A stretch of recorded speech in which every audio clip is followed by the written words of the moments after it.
So the next thing has to do with who we are, what is this place, and what I've called geometric unity. It is the aim of making the portal a place where I can have a channel that cannot be controlled by the academic complex. And I'll come back to that in a second. The third area that I want to talk about has to do with markets. Now, markets are really the sponsor of our freedom. By having non-centrally directed, locally organized human activity, free agents are able to contract freely with each other, exchange with each other, build prosperity, lift each other up.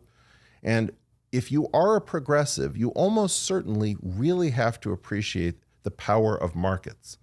But our markets are in great danger at the moment, in my opinion, because they are being meddled with and they are returning results that indicate that only a tiny fraction of us are worthy of reaping the true rewards of the markets, while many of us feel that we're being left behind. If you look at the wealth structure of the silent generation, boomer generation, Generation X, and the millennials or Gen Y, you see that the millennials have at this age amassed far smaller percentages of the wealth than the boomers did at the same age. And I don't think it's because they're lazy or they're not talented. So we have a very dangerous situation shaping up where our younger generations are not fully bought in. In fact, in the last year, I just bought my first house. I'm 54 years old, born in 1965. I bought one car and then had to rebuy it when it got rear-ended. There's something very bizarre about that pattern for somebody who is educated at an Ivy League undergraduate institution and has an advanced degree from potentially our leading institution in the country.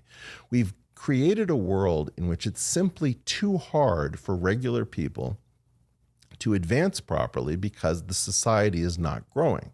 Now, rather than complain about it, I'd rather do something about it. So partially what I hope to do is to show you what's been going on with GDP and inflation by introducing a new theory that combines the two greatest theories we have. So if you think about biology as being driven by the theory of natural and sexual selection, and if you think about physics as being driven by geometric dynamics, either coming from Riemann or Ehresmannian geometry, then in fact, what would be the meeting place of our two greatest theories?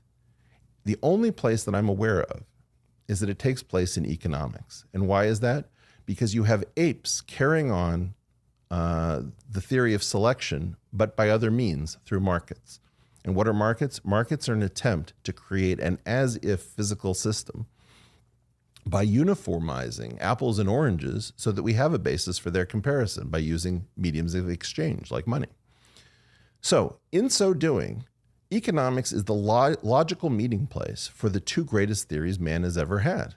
And this was explored in the mid-1990s, early to mid-1990s by Pia Milani, my wife and collaborator, and myself, in work that never got out of Harvard University. That's not quite true. There is a book called The Physics of Wall Street by James Weatherall, which touches upon this.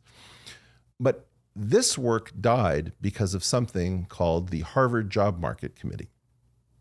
And my wife went into that job market committee meeting, having her work presented there, thinking that she could apply anywhere in the country and being told instead that she had almost nothing and that she'd be lucky to escape with a PhD.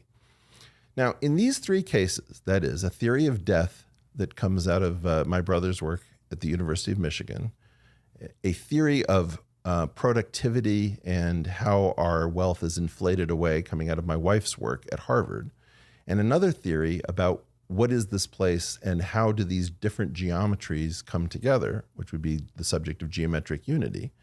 All three of these ideas met a level of resistance that none of us had ever anticipated or encountered. And I think it's been terrifying to me to think about the idea of going up against the institutions. However, last year I made an interesting calculation. I decided to look at the presidencies of all of our leading research institutions and to try to figure out how many of them belonged to people who came after the baby boom. In a previous world, let's say the world of the early 1980s, approximately half of the heads of research institutions would be Gen X and Gen Y, that is, Xers and millennials. However, almost no research university, certainly almost no leading research university, with I think the exception of the University of California at Berkeley, when I did this calculation last year, was under anything other than the presidency of a baby boomer. Now, what had happened? Well, we got rid of a mandatory retirement requirement that probably affected things fairly significantly. And we began to concentrate all sorts of power in one generation's ideas. Now, generations aren't magical things. What they are instead cohorts that are exposed to some set of circumstances that is peculiar to the time in which they are growing up.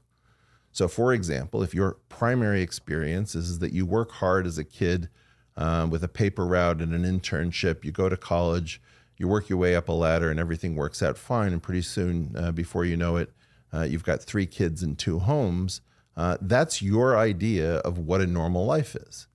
Now, this is sort of the basis of the meme, okay, boomer, because many of the rest of us who followed this generation have no idea how you would accomplish that in these times. I actually put the blame slightly more on the silent generation than most people do. I think if you look at it, you realize that a lot of the problems that we're having now began through intergenerational issues initiated by the silents rather than the boomers. But it's a pretty stark division between the Xers, millennials, and Gen Z, and the silents and the boomers as the major generations that are still extant. In this situation, it's terrifying to say what I'm about to say next, but it is time to inflict ourselves on our own institutions. It is time to have Gen X candidates for presidencies, not necessarily just of the political parties, because we've spent, 20 years on men born in the summer of 1946 so far. I mean, we're just at the beginning of baby boom presidencies, and we've been doing it since 1992. That doesn't make a lot of sense. On the other hand, I think that the presidencies of companies or CEO roles, I think that the issue of university presidents, many of these things have been tilted far too much towards these other generations. I think that Gen X has a very interesting story to tell. We were not highly infantilized in terms of when we were growing up. In fact, we had the moniker of the latchkey kids. And we're also not large enough to get things just by chanting them. We have always had the pressure of having to make some degree of sense because we're just too small as a generation. So, in fact, what I'd like to do, I've said that I believe that string theory is effectively an affirmative action program for mathematically talented baby boomers who do not wish to sully themselves with the problem of working on the physical and real world as we have it. What I'd like to do is to bring you these 3 theories over the course of the next year or two. That is a theory of death, a theory of markets, and how the agents within those markets and the measurement of those markets should be changed and understood, and a theory also about who we are and what is this place in which we find ourselves called geometric unity. The purpose of the portal, if you will, is to create a channel that has never existed. Now, I could try to submit everything to Phys Review of Letters. I could try to submit to Econometrica. I could try to go through all of the normal channels. And I think what I've started to realize is part of the problem of having screwed up all of this early stuff in our lives, of having tried to do this the formal and right way, so to speak,